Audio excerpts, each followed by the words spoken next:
Gayatri English medium school Sanchore में आप सबका स्वागत है। बच्चों, आज हम हिंदी व्याकरण में प्रकरण लिंग को पढ़ेंगे।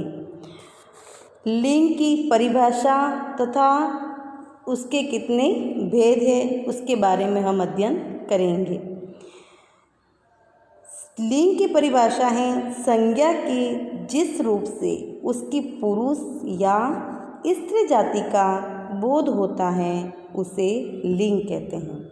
संज्ञा के जिस रूप से स्त्री जाति या पुरुष जाति का हमें बोध होता है उसे लिंग कहते हैं। संज्ञा किसी व्यक्ति, वस्तु, स्थान, भाव के नाम को संज्ञा कहते हैं। तो संज्ञा शब्दों से हमें पुरुष या स्त्री जाति का बोध होगा उसे हम क्या कहेंगे? लिंग कहेंगे।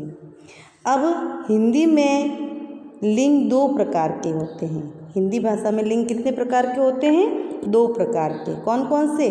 पुल्लिंग और स्त्रीलिंग।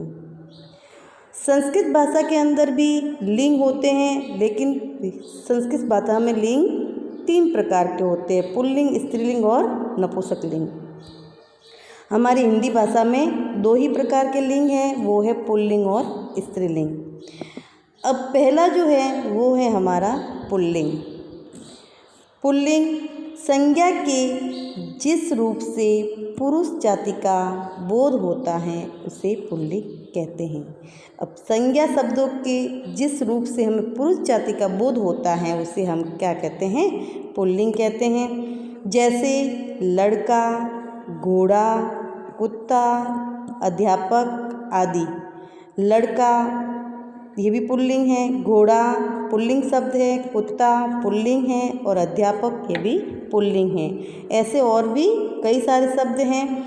अब दूसरा जो है वो है हमारा स्त्रीलिंग। संज्ञा के जिस रूप से स्त्री जाति का बोध होता है उसे स्त्रीलिंग कहते हैं। संज्ञा शब्दों के जिस रूप से हमें स्त्री जाति का बोध होता है, स्त्रीलिंग में हमें स्त्री जाति का बोध होता है उसे स्त्रीलिंग कहते हैं। जैसे लड़की, घोड़ी, कुतियाँ, अध्यापिका आदि। पुरुष में था पुरुष जाति का बोध और स्त्रीलिंग में है स्त्री जाति का बोध। अब मैंने आपके अभ्यास के लिए कुछ प्रश्न दिए हैं। उसमें पहला प्रश्न है निम्नलिखित पुल्लिंग शब्दों के स्त्रीलिंग शब्द लिखो। पुल्लिंग और स्त्रीलिंग को लिखना है। पुल्लिंग मैंने लिख दिया है, आपको स्त्रीलिंग इसके लिखने हैं। जैसे मैंने आपको एक बताया मोर, मोरनी, इसी तरह से आपको नाना का क्या होगा स्त्रीलिंग वो करना है। शिक्षक का क्या होगा वो बनाना है। ऊँट का क्या होगा वो लिखना है। लड़का का क्या होगा उसका लिखना है। मुर्गा का क्या होगा उसका लिखना है। और हाथी का स्त्रीलिंग क्या होगा इसके अंदर लिखना है। दूसरा प्रश्न जो है वो है निम्नलिखित शब्दों के लिंग बदलकर लिखो।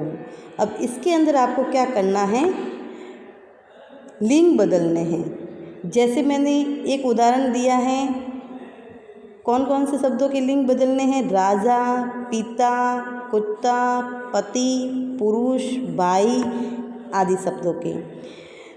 जैसे मैंने पहला उदाहरण दिया है, राजा का क्या हो गया? रानी। इस तरह से आप पिता का लिखेंगे, कुत्ता का लिखेंगे, पति का लिखेंगे, पुरुष का लिखेंगे और भाई का लिखेंगे।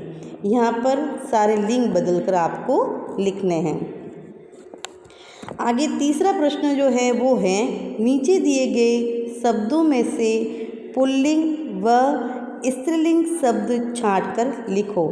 अब मैंने इन शब्दों में पुल्लिंग और स्त्रीलिंग दोनों शब्दों को साथ में लिखा है। आपको क्या करना है? इसमें से स्त्रीलिंग और पुल्लिंग को अलग अलग करना है। पुल्लिंग में पुल्लिंग को लिखना है और स्त्रीलिंग में स्त्रीलिंग शब्दों को लिखना है। और इसको आपकी कॉपी में, व्याकरण की कॉपी में होमवर्क करना है। और फिर आप होमवर्क करने के बाद में आपके कॉपी का फ़ोटो खींच के ग्रुप के अंदर भेजेंगे। मिलते हैं अगले टॉपिक के साथ में। धन्यवाद।